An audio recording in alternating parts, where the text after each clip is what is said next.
Então, pessoal, eu sou o Leonardo, sou EPPGG, fui diretor da Anesp durante os últimos 2 anos, né? E coordenei os trabalhos de difusão de artigos dos associados aí entre 2020 e 2021.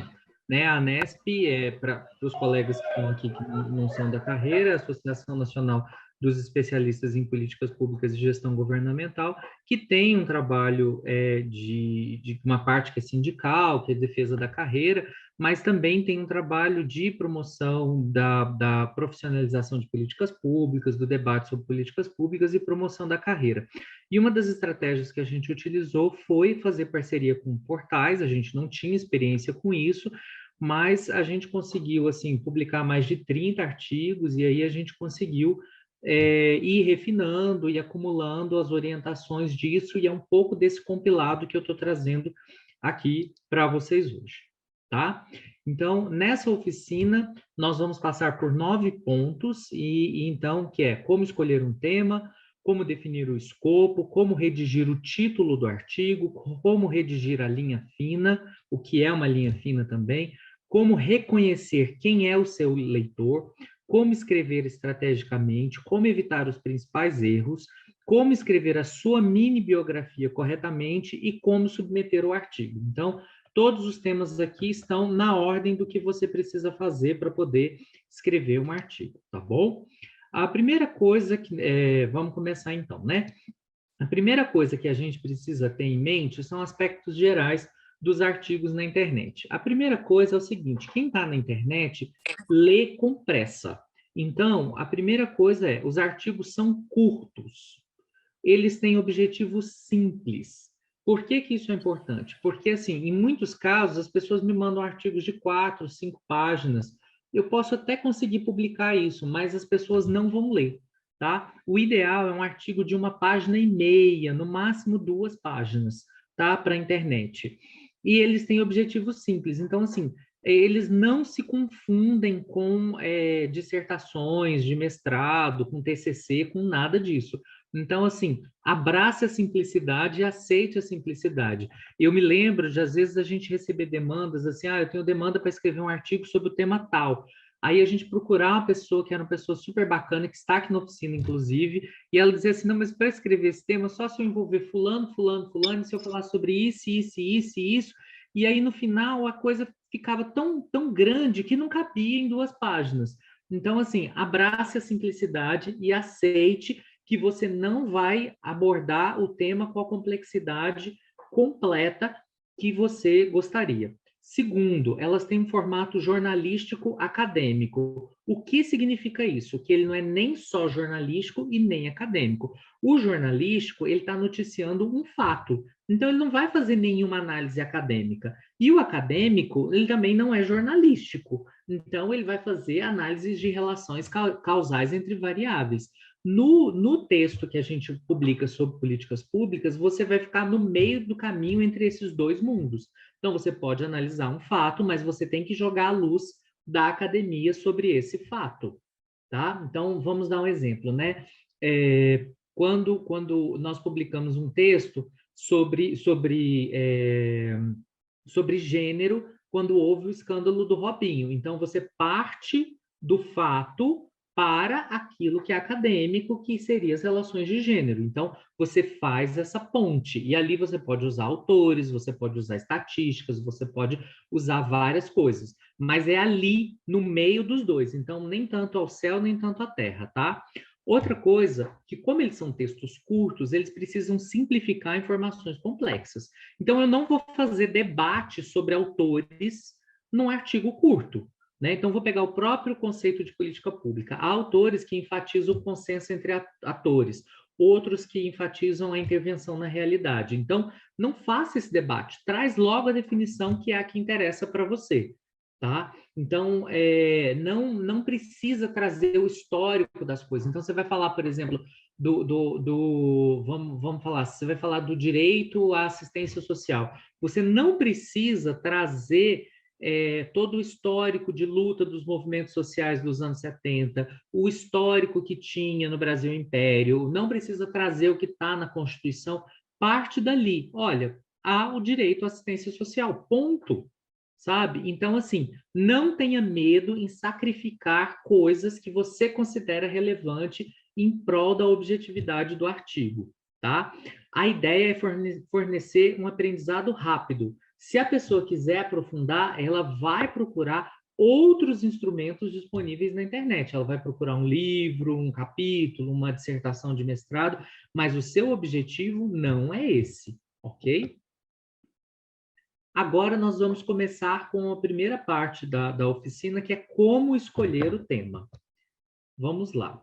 Primeira coisa é o seguinte: olho na agenda política, olho nos jornais, olho nas redes sociais, vejam o que as pessoas estão comentando, tá? Esses são os temas quentes. Se os temas estão quentes, é sinal que as pessoas vão para a internet ler sobre eles, tá? Então, esses são os temas que são mais atraentes e que vão chamar mais atenção. Então, eu dividi em 3 tipos de temas. O primeiro são as escolhas quentes, que são aqueles temas que estão no topo da agenda, que estão nos jornais. Esses são os que vão despertar maior o interesse dos leitores. Esses são os temas que você deve privilegiar se você quer escrever um artigo. Ele tem maior chance de leitura, maior chance de cair numa pesquisa no Google e tem maior chance de cair na primeira página e na divulgação desses jornais, ok? Então, privilegie escolhas quentes, tá? Não obstante, a gente tem escolhas atemporais, que são os temas que não estão no topo da agenda, mas atendem nichos, que têm o seu espaço garantido, né? Eles alertam para temas de baixa percepção. Então, vamos dizer assim, no mês passado, qual era o tema quente? Guerra da Ucrânia. Então, todo mundo que publicou sobre guerra da Ucrânia no mês passado teve essa vantagem, essa oportunidade. Agora, isso não impede, no mês passado, de você ir publicar um texto, por exemplo, sobre acesso à educação, que é uma escolha atemporal, ok? Então, existe espaço para as escolhas atemporais, que normalmente tem o seu espaço cativo, outras pessoas estão pesquisando, tem nicho, então não tem nenhum problema as escolhas atemporais, ok? Por outro lado, a gente tem as escolhas péssimas, que são aqueles temas cuja janela de oportunidade fechou. Então, por exemplo, eu não vou escrever sobre o carnaval em agosto. Não faz o menor sentido, tá? Então, vamos imaginar, por exemplo, que o IBGE lançou uns dados em janeiro. Eu tenho que trabalhar um artigo sobre aqueles dados em janeiro, no máximo no começo de fevereiro. Se eu vou trabalhar isso lá em agosto, setembro, ninguém mais vai ler, que a minha informação já ficou antiga, já ficou desatualizada. Então, esse é cuidado com as escolhas péssimas, tá? Então, assim, o que que acontece muito? Às vezes a pessoa escreve um artigo que é bacana, a gente revisa, ele demora de 2 a 3 meses para trabalhar a revisão desse artigo. O que que acontece? Fechou a janela de oportunidade. Então, assim, não tem muito segredo. É o conceito de agenda política que todo mundo já está familiarizado, tá? Então, eu queria convidar vocês a colocarem aqui no chat, assim, alguns exemplos que vocês consideram de temas. E aí você me coloca um exemplo, coloca assim, quente, 2 pontos. E aí um tema que você considera quente e eu vou comentar. Ou então, assim, atemporal, 2 pontos e um tema, ou péssimo, 2 pontos e um exemplo para eu poder comentar. Pode ser? Oi, Léo, Oi. Viviane. Oi, Viviane. Vou falar aqui até para testar se eu entendi bem. Se a gente considerar eleições como um tema, embora ainda não esteja acontecendo, é considerado um tema quente? Com certeza. O tema quente desse ano vai ser eleições. Então, você pode colocar várias coisas nas eleições, né? Que maneira podemos fazer isso com relação a políticas públicas? Você pode dizer assim, por exemplo, temas ambientais que vão estar no debate eleitoral, ou, né, temas de gestão que vão estar no debate eleitoral, né? A participação dos jovens nas eleições, isso com certeza é um tema quente. No atemporal, eu pensei na questão de educação financeira. Eu acho que é algo que É um tema permeia. temporal. Com certeza haveria espaço para publicação. Um tema péssimo, o que que você me indica? Eu só tinha escrito esses dois no chat, ainda não tinha pensado no péssimo. Espera aí que eu vou pensar. Alguém mais quer falar alguma coisa? Léo, vieram dois exemplos no chat, eu vou ler para ajudar. A aluna Viana comentou, tema quente, emendas parlamentares. E o Paulo Clias comentou, como tema quente também, propostas de políticas públicas em ano eleitoral. Isso. Vieram mais algumas agora, do Silair, a emenda de relator no orçamento público. Ele colocou como tema quente. Isso, esse é um tema quente, realmente. Então, Henrique, tá bom. Obrigado, Henrique. Pessoal. Vou avançar, tá? O próximo tema é como definir o escopo. E é aqui que a maioria das pessoas pecam, então eu quero que vocês prestem muita atenção nisso daqui, tá?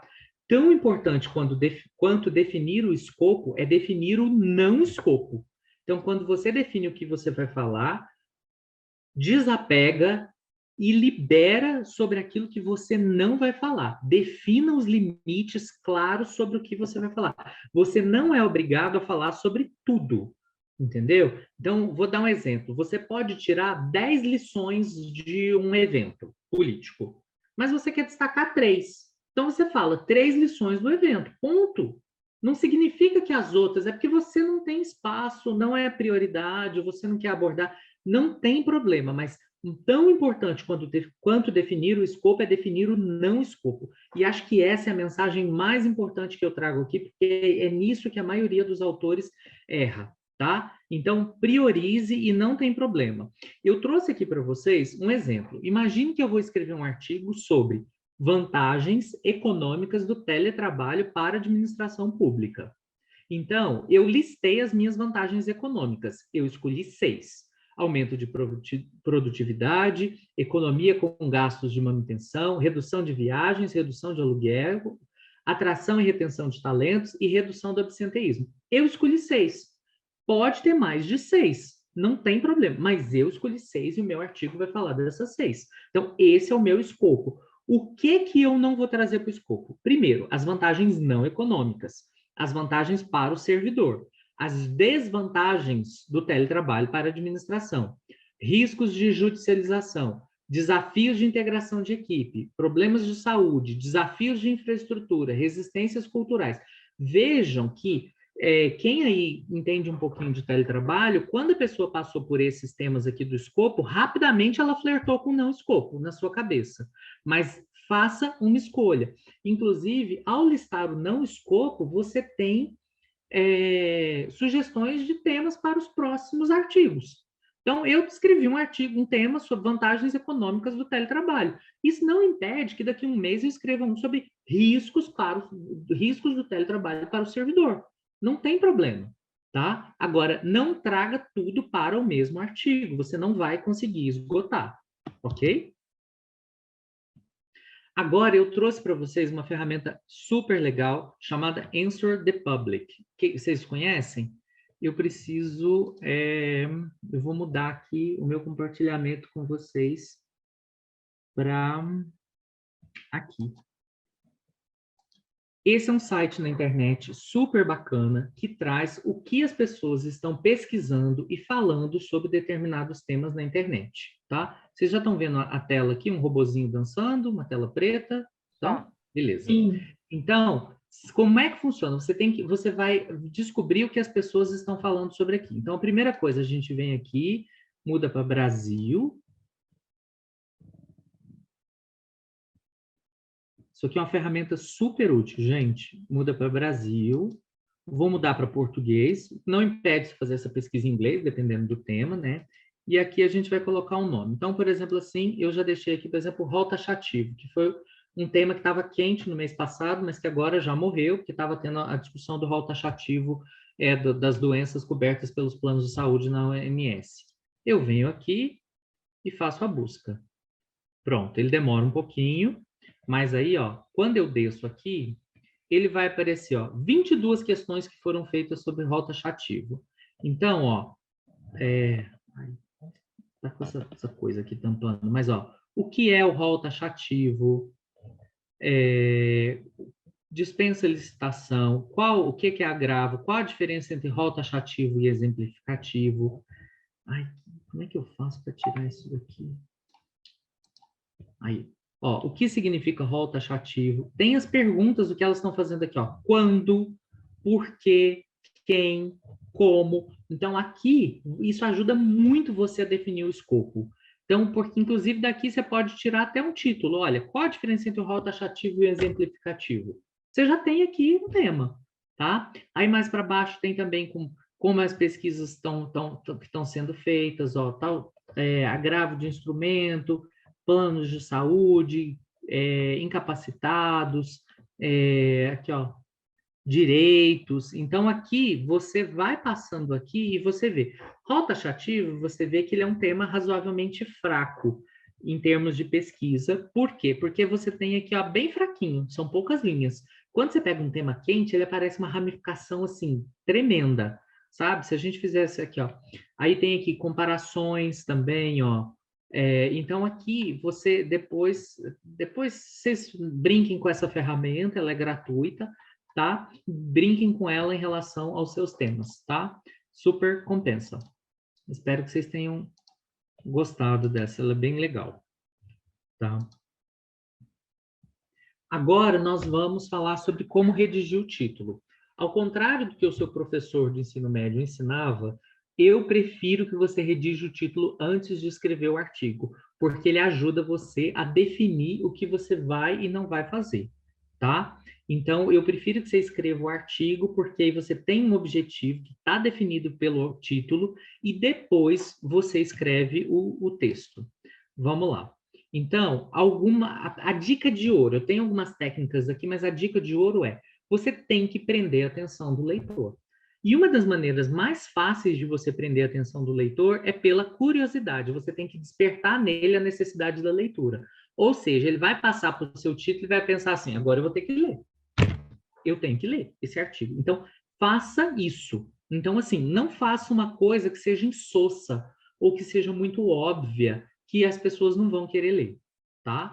Quais são algumas técnicas de como redigir um título? Uma das técnicas que mais funciona é a fórmula de pergunta. Porque se você faz uma pergunta, a pessoa vai querer saber a resposta. Então, aqui eu trouxe alguns exemplos de perguntas. Por exemplo, o que temos a comemorar no dia de combate a cartéis? A pessoa vai ter que ler para saber se você está comemorando ou se você está falando mal do combate a cartéis. Percebe? Por que as marcas de políticas públicas importam? Ora, eu trabalho com políticas públicas e nunca me preocupei com marcas, então agora eu vou precisar ler. Então, repare que isso vai despertando um comichãozinho da curiosidade. Veja, o STF realmente tirou o governo federal das ações de combate à Covid? Esse aqui foi um texto que foi publicado na época que estava tendo aquele debate entre o executivo e o judiciário. Então, veja que eu estou respondendo, eu estou esclarecendo, eu estou terminando uma discussão pública em que há uma disputa de versões, né? Afinal, o que é a tão falada pobreza menstrual? Ou seja, você está acompanhando um assunto novo, você não tem clareza do que é, mas eu trago para você um conhecimento resumido. Esse, afinal, é uma ótima estratégia. Então, pense um título em forma de pergunta é sempre uma boa estratégia, tá? Outra coisa é você colocar algum tipo de provocação ou de polêmica no título. Então, veja, por exemplo, aqui também são artigos que a gente publicou. A inacreditável volta da fome. Então, esse inacreditável faz a pessoa ver, mas por que inacreditável? O que aconteceu? Então, isso, inclusive, vai determinar o tom do artigo que vai dizer como era antes e como ficou.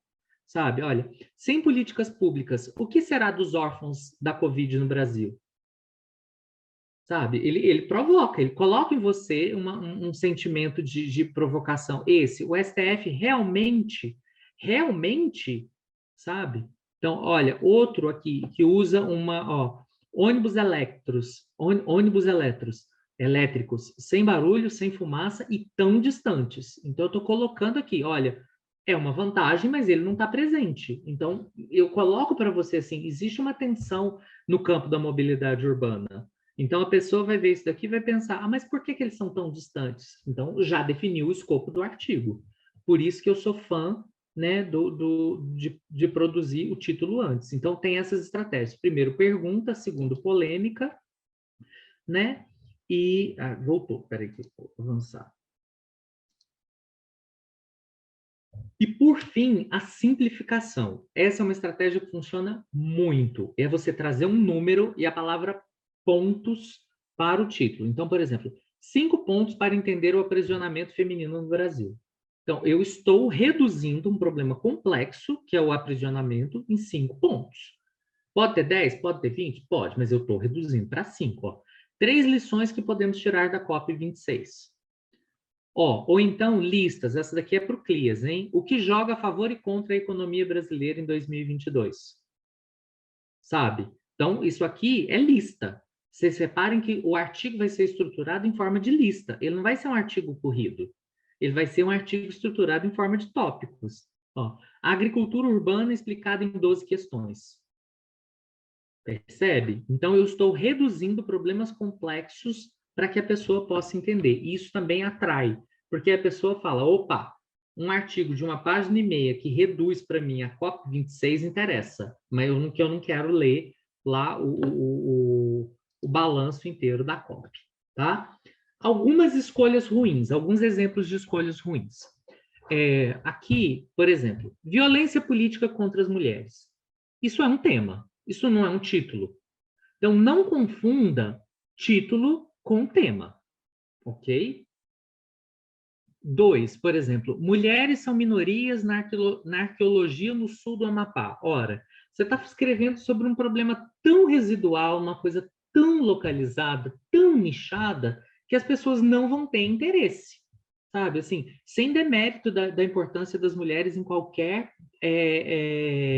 campo profissional, mas assim, no sul do Amapá, sabe? Então, a não ser que você fizesse alguma coisa assim do tipo as lições do sul do Amapá para a arqueologia nacional, sabe? Uma coisa assim. E aí você está partindo de um caso específico para um caso geral. Mas se for uma coisa assim muito pequena, muito, sabe, muito marginal na agenda, as pessoas não vão ler. Outra coisa, desafios conceituais da governança ambiental. Tipo, que espécie de ser humano acorda e fala assim, vou pesquisar na internet os desafios conceituais da governança ambiental. Não existe. Gente, eu mudei minha câmera, eu tô olhando aqui para vocês, eu mudei minha câmera para outra tela e estou olhando para outra tela, desculpa. Desafios conceituais da governança ambiental. Não faz sentido, ninguém vai se preocupar com os desafios conceituais, entendeu? Isso é tema para uma dissertação de mestrado. Ou então, o direito à educação, uma análise sociológica. Você não vai fazer uma análise sociológica em 2 páginas. Então, coloque um artigo, um título que seja atraente e que defina claramente o escopo. Vou aqui dar um exemplo. Vamos imaginar, vamos fazer um exercício, vamos reescrever juntos. Vamos imaginar que o autor ou a autora está querendo escrever um artigo sobre violência política contra as mulheres, que foi o primeiro título errado que estava no slide anterior. Aqui, algumas propostas de reformulação. Afinal, o que é a violência política contra as mulheres? Perceba que aqui eu defini o escopo. Ele vai ter que explicar o que é um conceito. Tá? Que fatores caracterizam a violência política contra as mulheres? Esse já é um artigo que está ajudando as pessoas a reconhecerem como se materializa a violência. Então, né, esse é outro escopo. Agora, 6 pontos para compreender a violência política contra as mulheres no Brasil. Sabe? Então, já estou trazendo aqui para o cotidiano do Brasil. Então, sim, são abordagens muito diferentes de que você colocar só um tema solto. Aqui nesses, eu trabalho a curiosidade da pessoa e eu trabalho outra coisa, o escopo, que é onde as pessoas têm a maior dificuldade. Tá bem? Como redigir a linha fina? O que é a linha fina, gente? Linha fina é essa linha que você vê aqui debaixo do título. Ela é uma frase que aparece debaixo do título. Vulgarmente, na área da comunicação, ela é conhecida como sutiã, porque ela dá sustentação à notícia, tá? É um jargão da comunicação. E, então, ela funciona como um subtítulo e ela reforça a curiosidade do leitor. Então, eu trouxe aqui um artigo que a gente publicou, né? Veja, olha, aqui é um título bem escrito. Apesar de eficaz, ele coloca atenção no título, olha, apesar de eficaz, política de livros didáticos não acompanha a cultura digital. Então, ele já, mas por que não? Vamos ler. Aí ele coloca aqui, olha, veja o subtítulo. Criado em 1930, o programa do livro didático é referência na área, mas seus arranjos desincentivam a inovação. Então, eu tenho aqui um pouco mais de espaço, um pouco mais de palavras que eu posso utilizar para poder reforçar a curiosidade desse leitor para que ele leia o artigo. Tá bom? Agora, eu preciso que você saiba e reconheça quem é o seu leitor ou a sua leitora, tá? Essas são algumas características importantes. A primeira coisa é o seguinte: o leitor, ele não lê, ele dificilmente ele vai ler. Ele normalmente ele escaneia ou faz o que a gente chama de leitura em F. O próximo slide traz uma imagem do que é uma leitura em F. Outra coisa, ele não precisa ser apresentado a conceitos básicos. Então, você vai escrever, você não precisa explicar o que é política pública, o que é executivo, sabe? Essas coisas, você parte do princípio que ele lê. Você não está escrevendo para uma pessoa completamente leiga no campo da política pública, tá? Nossas publicações sabem sempre em jornais especializados em política pública, então eles abrangem mais leitores afetos ao tema. Então, você pode até querer explicar temas que você considera complexos, ou temas novos, ou temas raros, ou se você está fazendo um debate sobre o tema, faz sentido, mas você não precisa trabalhar conceitos muito básicos, tá? Por exemplo, como transparência, controle social, Constituição Federal, entendeu? Porque, assim, tem algumas pessoas que vêm com vícios da academia. Então, por exemplo, assim, você vai dizer lá assim, a Constituição Federal definiu o direito à educação. Aí uma pessoa na academia diria o que é a Constituição Federal, o que é direito, o que é educação. Você não precisa de nada disso, né, num artigo que você tem aí 1,5 páginas. Então, atropele isso, os conceitos básicos, sem menor pudor, tá? Outra coisa, ele retém uma ideia por parágrafo. Então, não trabalhe mais de uma ideia por parágrafo, tá? Essa é uma regra de ouro. E prefere conceitos resumidos. Então, assim, não encha linguiça, não fique rebuscando, não abuse dos advérbios, tá? É sucinto mesmo. Esse aqui é uma imagem de uma leitura em F, a leitura padrão em F. Veja que ele lê com mais atenção o título, em seguida ele lê com um pouquinho menos de atenção o primeiro parágrafo, aí com menos atenção o segundo, e a partir daí ele vai diluindo a atenção. Então, o que isso daqui nos indica? Você tem que caprichar no começo do texto, tá? Então, nós vamos ver algumas dicas mais para frente. Então, assim, o parágrafo de ouro é o primeiro parágrafo. Então, por exemplo, assim, artigos que escolhem uma abordagem histórica erram, né? Porque se você começa lá nos anos 70, até chegar na situação atual, o sujeito morre antes de chegar no clímax da história. Então, começa do final, mesmo que seja a conclusão. Coloca o problema atual e você fala assim, isso começou lá nos anos 70, quando aconteceu isso. Tá? Mas, assim, não, o parágrafo forte é o primeiro. Então, lembre-se disso da leitura em F. Se você não prender atenção nos primeiros elementos, ele não chega até o final do texto. Tá? Agora eu vou dar umas dicas para vocês de como escrever estrategicamente, tá? Então, essa questão que eu já falei, de você trabalhar a ideia principal no primeiro parágrafo, mesmo que seja a conclusão, mesmo que o texto fique numa estrutura de trás para frente, o parágrafo de ouro é o primeiro parágrafo. Outra coisa, você tem que ter palavras-chave, né? Inclusive porque os mecanismos de busca, como o Google, vão achar por meio das palavras-chave. E essas palavras-chave, você deve trabalhar neles com variação de cores e formatos. Vou dar um exemplo. Então, se você está fazendo um artigo lá, vamos pegar aquele exemplo, 3 lições da COP. Quando você for colocar essas 3 lições da COP, coloca lá, lição 1, tananã, em negrito. E aí depois você usa um tópico, porque quando você tem uma variação visual no texto, você consegue prender mais a atenção do leitor. Então, esses tipos de marcadores ou seções funcionam muito, tá? E elas ajudam na visualização. Reitero, ele é um texto resumido, em torno de 1,5 páginas.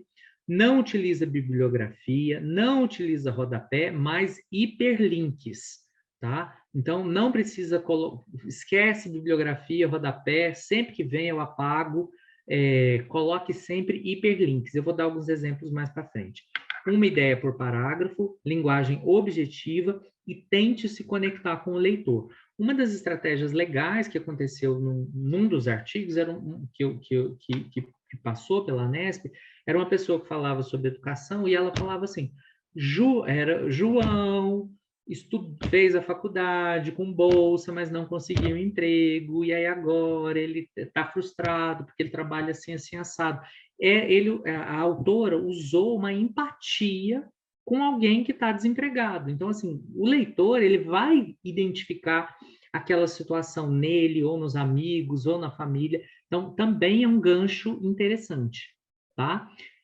Então, mas assim, conectar com o leitor, primeira coisa é o seguinte, fuja da linguagem burocrática. Esqueça que você é servidor público. Você agora é um escritor. E isso é muito importante, tá? Algumas dicas sobre textos e temas e como escrever que podem funcionar.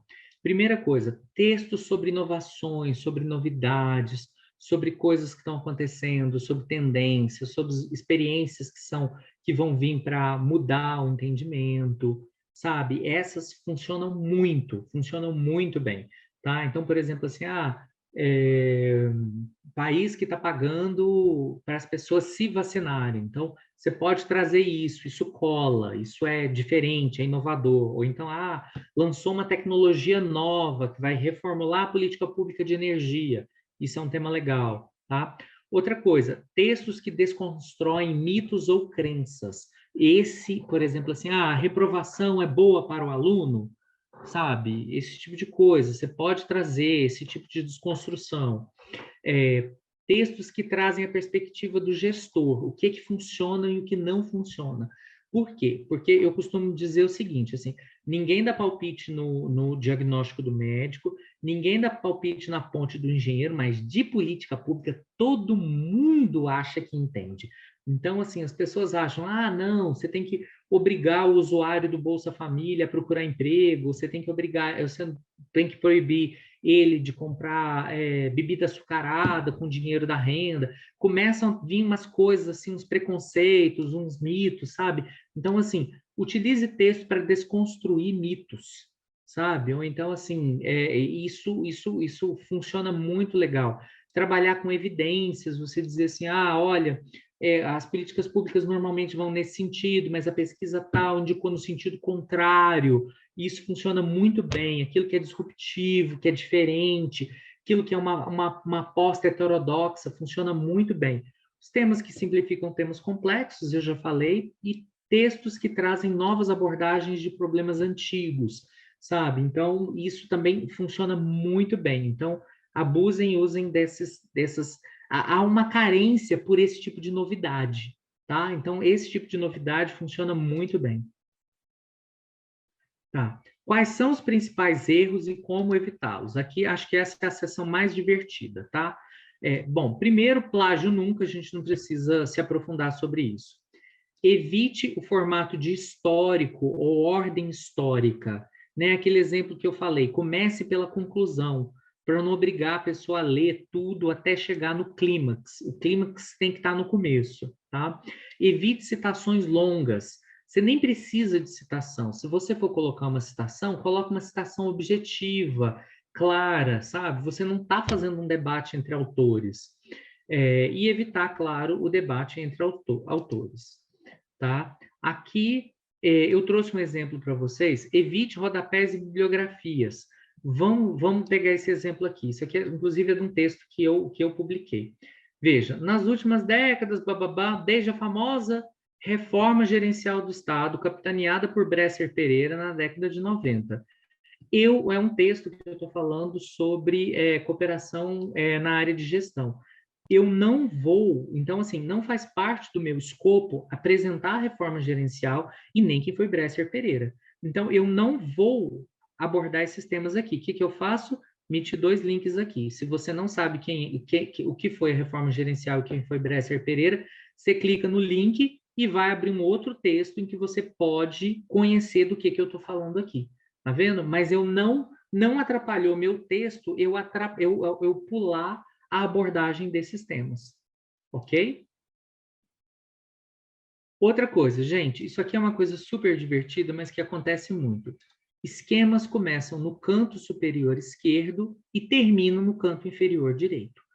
Todos, absolutamente todos os esquemas que vieram em textos que a gente revisou começava de baixo para cima. Ora, o leitor começa de cima para baixo, então o esquema tem que vir de cima para baixo, tá? Então, esquemas ajudam a compreensão de texto? Ajudam. Pode utilizar? Pode, não tem problema nenhum. Mais interessante é se ele for de um formato que os designers do site possam replicar, mas eles têm que entender. Então, primeira regra é essa, começa de cima para baixo, ok? 100% dos esquemas que vieram errados. Outra coisa, quanto maior a complexidade do gráfico, maior a probabilidade dele ser ignorado. Então, se você for trabalhar com gráficos, trabalhe com gráficos simples, tá? Privilegie gráficos simples e de fácil compreensão. Então, assim, é trabalhar com gráfico de barra, de linha, essas coisas. Não trabalha com aqueles gráficos, assim, de diferencial, de coisas, assim, não. Que se você tiver que explicar o gráfico para o leitor, você já perdeu o leitor, tá? Então, e outra coisa, quando você for se você for utilizar um gráfico no seu texto, primeira coisa, coloque o gráfico lá, mas junto, em anexo ao artigo, você tem que enviar o arquivo em Excel com o gráfico e com os dados, porque não vai ser publicado. A equipe tem um design próprio, tem uma identidade visual própria, então eles precisam transformar aquele gráfico num outro design. Então, eles precisam entender os dados e trabalhar isso. Então, assim, já teve texto que voltou assim um mês por causa do gráfico. Então, prefira gráfico simples e não esqueça de enviar os dados juntos. Especifique a fonte dos dados no rodapé e tenha atenção à revisão, porque quando vem para a revisão, eles vão dizer para você, vê para a gente se o gráfico está direitinho, tá? Então, e aí você tem que revisar cada uma das informações que tá ali no gráfico, ok? Outra coisa, se perguntou, responda. Então, se você colocou lá, por exemplo, assim, se você colocou lá assim, vamos pegar um daqueles títulos lá. O STF realmente tirou o executivo do combate o governo federal do combate à Covid?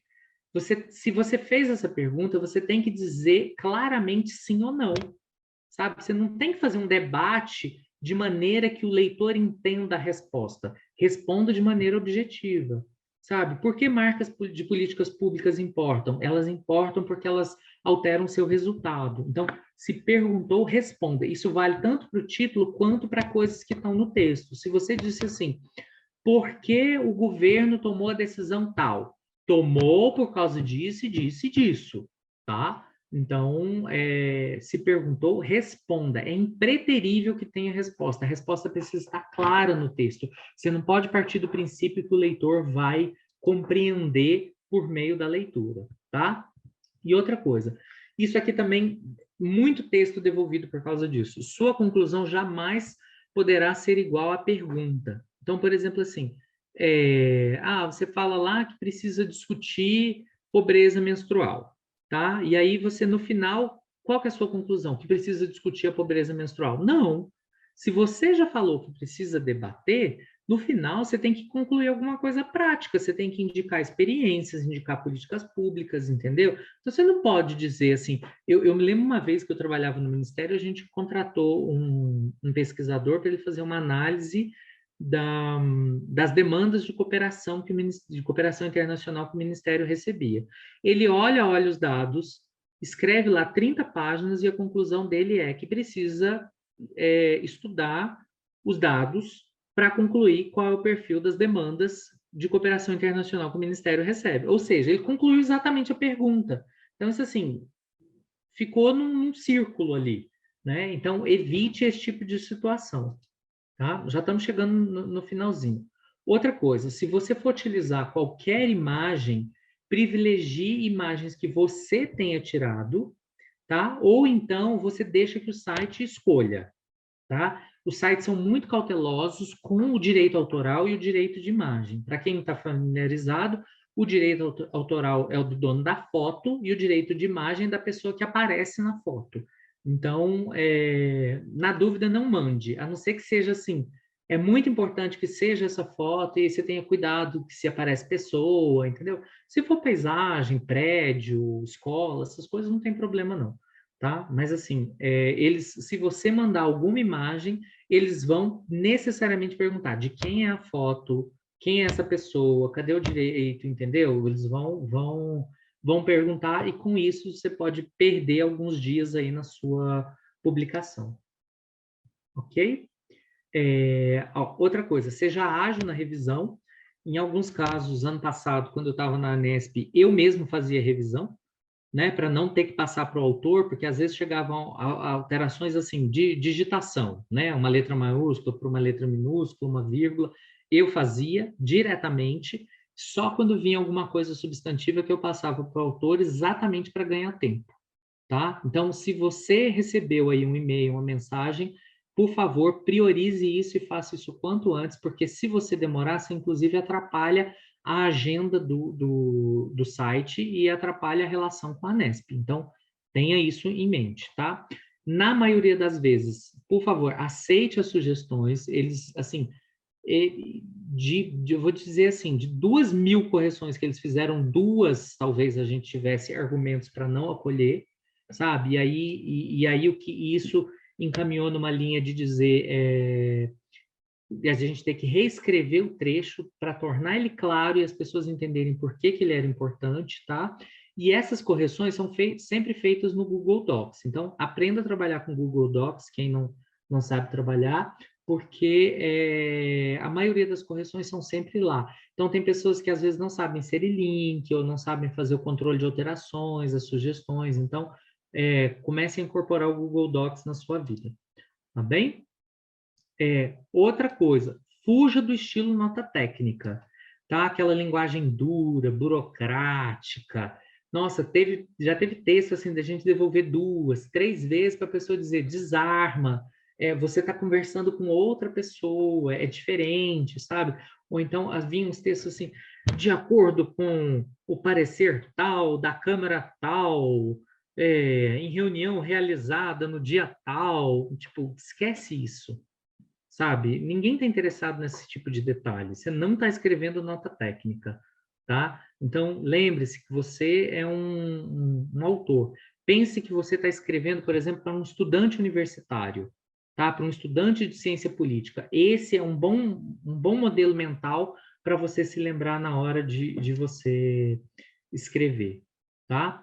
E, por fim, como escrever a mini bio corretamente. A mini bio, ela é sucinta, né? Como vocês estão vendo aqui, o nome em negrito, a principal titulação acadêmica, o nome da carreira é muito importante, tem que ter sempre, e onde a pessoa está trabalhando, o que ela está fazendo, para justificar por que ela está escrevendo sobre esse tema, né? Então, eu montei esse exemplo aqui, ó. João da Silva é mestre em saúde coletiva. Veja que eu não citei universidade, tá? Especialista em políticas públicas e gestão governamental e atua no Programa Nacional de Imunizações do Ministério da Saúde. Ponto. E isso é suficiente, tá? Ó, vou dar um mau exemplo aqui para vocês. Olha, veja. João da Silva é formado em medicina pela USP, mestre em saúde coletiva pela Unicamp, especialista em políticas públicas e gestão governamental do governo federal desde 2003, escreve sobre temas de saúde, não precisa de nada disso, bom? E é importante, assim, outra coisa, muitas vezes as pessoas esquecem de assinar o artigo, de colocar lá a sua mini bio. Então, coloque direitinho nesse formato, tá? Nome em negrito, principal titulação acadêmica, nome da carreira e onde atua. Isso já é suficiente, tá? É de 2 a 3 linhas, tá ótimo. Ninguém vai ler uma mini biografia que tem 5, 6 linhas. Ok? Como submeter o artigo? Última etapa da nossa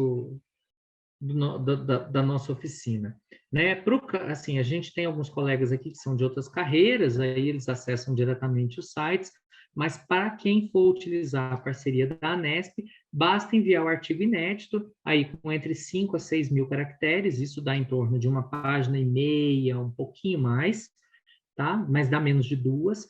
Pode mandar para gerentegeral@anesp.org.br e tem que a Anesp negocia a ordem de publicação com os veículos. Então, se eu tenho um tema quente lá, ele ganha prioridade a um tema atemporal, tá bom? Então, se a gente tem lá, por exemplo, assim, tem uma bomba lá sobre vacina de Covid, e a gente tem um texto sobre vacina de Covid, é lógico que ele vai passar na frente, tá? E aí, ficar atento aos e-mails, aos WhatsApps, às comunicações, os pedidos de prazo, para revisão que a equipe de comunicação da Anesp manda. Normalmente, os artigos são publicados tanto pela equipe de comunicação da Anesp, que é formada por diretores e jornalistas que são da empresa que atendem a Anesp, como depois são revisados pela equipe dos veículos. Tá bem? É isso. Encerramos e agora eu vou ficar feliz de responder as perguntas de vocês. Léo, você é tão didático que deixa a gente sem perguntas e com vontade de reescrever tudo que a gente já publicou. Só dá de volta aí que eu quero rever isso aí. É só o que eu tenho a acrescentar no momento. Léo, aqui, Sila, eu vou fazer uma pergunta. Nem sempre a gente tem a noção, uma noção de quem é o público que a gente vai atingir, porque não está atrelado só o nosso texto especificamente, mas sim, muitas vezes, o próprio leitor daquele veículo, aquele site que seja, aquela revista. É comum ter algum tipo de dica, de informação? Olha, geralmente as pessoas que leem têm esse perfil ou coisa parecida? Olha, a gente tem as duas nossas principais parcerias são com o UOL, que tem um aspecto mais amplo, um leitor mais diverso, mas a gente tem também uma parceria com o Nexo Políticas Públicas. Então, o Nexo Políticas Públicas é só para quem atua ou estuda na área. Então, é isso. Assim, agora, vez ou outra, a Anesp também faz parceria com veículos assim, tipo jornais, Poder 360, Congresso em Foco. Aí, nesse, a pegada acaba sendo até um pouco mais enxuta e mais centrada no fato. Então, assim, por exemplo, está vencendo o teste de Covid, a gente consegue emplacar um texto lá analisando isso como um fato político importante à luz das políticas públicas. Mas, assim, porque é o seguinte, o UOL e o Nexo Políticas Públicas é o que eles chamam de slow media, que é o site que eles não querem publicar coisa com urgência exagerada, eles não querem dar o furo, não querem, eles têm um certo timing. Então, assim, eles não veem prejuízo de publicar com 2, 3 dias de atraso. Mas, assim, quanto mais perto da data, mais importante. Assim, a gente, na Anesp, a gente teve alguns casos de textos que a gente trabalhou e aí demorou muito para publicar e acabou fechando a janela de oportunidade. Então, tem que tomar cuidado com isso, você não pode enrolar demais. Então, escreve, manda e vai. Oi, Léo. Oi. Parabéns. Você realmente, Léo, é muito didático, é muito fácil entender o que você fala para gente. Obrigada, eu acho que é porque viu? Você já me conhece, então você entende um pouco mais do que eu falo. Todo mundo aqui está entendendo, 100%, eu tenho certeza. A minha dúvida foi na questão, quando você falou do esquema, eu acho que eu dei uma voada na hora, assim, eu não consegui entender aquela parte de que os esquemas começam da direita... Eles começam de cima para baixo e da porque... esquerda para a direita. E por que você disse que as pessoas normalmente começam de baixo para cima? Eu não entendi o que é isso. Boa pergunta, não entendo. Então, por exemplo, você vai desenhar um fluxograma, você começa da esquerda para a direita. Uhum. As pessoas, a maioria, começa de baixo para cima. Percebe? Na hora que elas mandam errado. O que você tem que lembrar é que o leitor vai seguir o fluxo do texto. Sim. Na hora que ele entrar no esquema, ele tem que começar de cima para baixo, ou da esquerda para a direita. É isso, é uma questão de desenho, entendeu? Então, porque aí às vezes as pessoas vão começar assim, vamos imaginar que você vai colocar ali o fluxo de distribuição dos livros didáticos. Então, assim, a escola escolhe o livro, informa para o MEC, o MEC envia o livro, escolhe, recebe, distribui para a criança. Você tem um fluxo ali, entendeu? Você tem que fazer ele da esquerda para a direita. Muitas vezes as pessoas fazem ele de baixo para cima, ou da direita para a esquerda. Mas se você mandar errado, o revisor vai ajustar, tá bom? Eu não consigo, eu fiquei, gente, o que será que ele está falando? Eu não consegui entender, então entendi. Obrigada, Léo, parabéns. Olha, realmente a Beth está certa, assim. Ainda bem que o nosso último artigo a gente pôs uma pergunta como título, hein, Beth? Ufa! Obrigada, tá, Léo? Imagina. Tá bom. Pessoal, mais alguma pergunta? Léo, ainda na questão do esquema, eu lembrei de um esquema bem clássico dos determinantes sociais de saúde. Assim, é uma opção você colocar uma coisa, um fator no centro e desenvolvendo em volta, porque eu lembrei que é um esquema que funciona. Sim, funciona. Você pode, por exemplo, colocar um central e colocar os assuntos periféricos. Sim, não tem problema nenhum. O que eu não quero é que você faça o leitor vir lendo de cima para baixo, depois de baixo para cima e depois, entendeu? Porque você cria uma confusão nele. Porque ele vai, no movimento, ele vai entrar de cima para baixo. E aí é isso. Mas, assim, é muito impressionante. Assim, poucos textos usam esquemas, mas os que usaram esquemas escreveram errado. A gente teve que redesenhar. Mas você está certo, eu lembrei que até o dos determinantes sociais a gente começa lendo da esquerda, assim, mesmo que esteja lá no meio. Está perfeito, eu acho que está claro agora para mim também. Obrigada. Maravilha. Mais alguém? Então, Fred? Fechar então, Léo. Em nome da Anesp, te agradeço aí imensamente, né, esse compartilhamento de conteúdos. Acho que todo mundo realmente, todas essas dicas aí de quem já está ali e trabalhou com isso e viu muitos exemplos, né, consegue mostrar para a gente exatamente o que funciona e o que não funciona. E eu acho que isso é perfeito. Acho que todo mundo aprendeu muito aqui. Agradecer, né, muito, e também a todos os colegas que estão aqui, e esperar que vocês submetam, né, tenham interesse aí, submetam, produzam, submetam artigos, e a gente ali na Anesp agora vai tentar fazer um pouquinho desse trabalho de revisão que o Léo fazia também, junto com vocês, né? E qualquer coisa a gente pede o auxílio dele também, pede socorro para ele, que ele é sempre um parceirão nosso em todos os momentos aí. Muito obrigado para todo mundo, gente. Boa noite aí.